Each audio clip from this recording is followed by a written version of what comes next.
কারণ নেই। আমরা একটা পোর্টালও চালু করেছি অন্নপূর্ণা নিয়ে। এখন অবধি 4.5 লক্ষ কমপ্লেন এসেছে। তাতে আমি ধন্যবাদ জানাবো।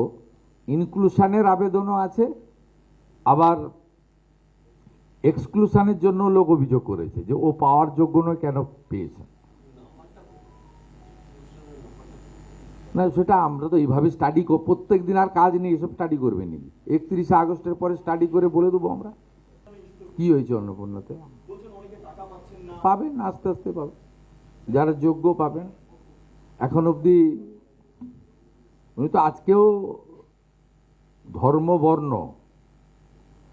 টর্ণ নয়, ধর্ম মানে কি ইঙ্গিত করেছেন এর আগে বলেছিলেন, আমি আছি বলে আছো, নইলে একটা কমিউনিটি 1 সেকেন্ডে শেষ করে দিবে। ইঙ্গিত তো পরিষ্কার। এখন অবধি ট্রান্সফার হয়ে গেছে টাকা 1,45,64,472 জনের অ্যাকাউন্টে। এর মধ্যে মুসলিম বেনিফিশিয়ারি আছে 19,20,00,000 19.2। যারা যোগ্য তারা হিন্দু কি মুসলিম কি বিজেপি কি তৃণমূল কি পেয়েছেন।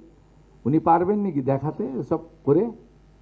আমি শুধু নন্দীগ্রামের একটা গ্রামের কথা বলবো, 86% হিন্দু বাস করে। হরিপুর গ্রাম পঞ্চায়েতের 2 জন হিন্দুকে দিয়েছিলেন আবাসের বাড়ি। একটা গ্রাম অ্যাপিজমেন্ট। একটা গ্রামে 86% হিন্দু বাস করে, 54 জনকে আবাস দিয়েছেন, 2 জন হিন্দু 52 জন মুসলমান। গোটা রাজ্যের হিসাব আছে আমার কাছে। আপনি কি লেভেলে অ্যাপিজমেন্ট করেছেন বিজেপি করার অপরাধে, হিন্দু অপরাধে, মতুয়া, নমশূদ্র, রাজবংশী, আদিবাসী, পাহাড়ের 1 লক্ষ মহিলাকে আমরা অন্নপূর্ণা যোজনা যারা যোগ্য তারা টাকা পেয়েছে। আপনি পারবেন নাকি এসব হিসাব দেখাতে? এত তাড়াহুড়া করার কিছু নেই। এবং আমি ভবানীপুর থেকে বলার পরে আমার মা বোন দিদি যারা যোগ্য তারা আমার উপর ভরসা করেছেন। আমি সবাইকেই বলেছি, জুনে দিয়েছিলাম 28 লক্ষ, তাড়াহুড়াতে তালিকা করা যায়নি, কিন্তু কমিটমেন্ট ছিল, শুরু করিয়েছিলাম। লঞ্চিং তো হয় স্কিমের, তারপরে আস্তে আস্তে স্কিমে যুক্ত হয়। আপনারা জানেন সাংবাদিকদের ক্ষেত্রেও আমরা আয়ুষ্মান ভারতের যুক্ত করছি, নবান্ন দিয়ে শুরু করতে বলেছি। তার মানে কি জেলার সাংবাদিকরা পাবে না? সবাই পাবে।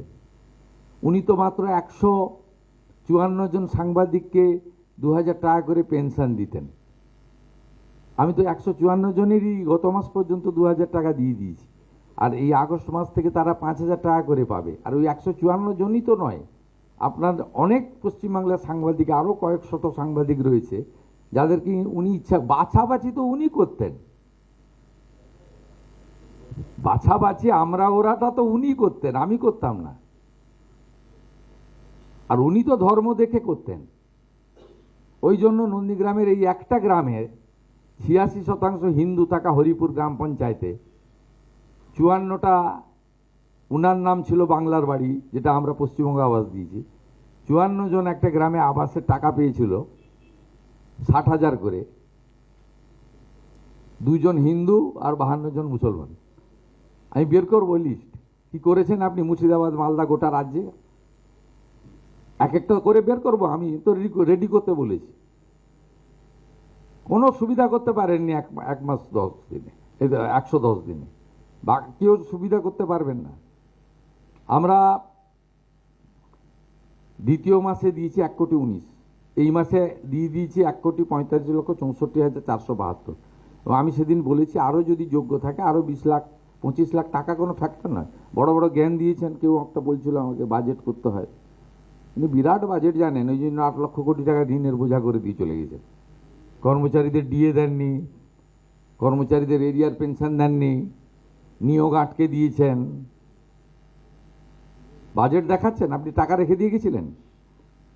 আমি 3,000 কোটি টাকা স্থায়ী কর্মচারীদের পেনশনার্স এবং সুপ্রিম কোর্টের অর্ডারে 3,000 কোটি টাকা পেমেন্ট করতে হয়েছে আমাকে। আমরা কমপ্লিট করে দিয়েছি, মানে যারা ডাইরেক্ট কর্মচারী, পার্মানেন্ট কর্মচারী ছিল। আপনি বাংলার বাড়িতে 60,000 করে টাকা দিয়ে গেছিলেন, 6,000 কোটি টাকা আমাকে দিতে হয়েছে, আপনি টাকা রেখে দিয়ে গেছিলেন। 10,20,000 জনকে আপনাদেরকে দেখেই তো 60,000 টাকা করে ট্রান্সফার করলাম এই 10 দিন আগে। আপনি টাকা রেখে দিয়ে গেছিলেন, বড় বড় কথা।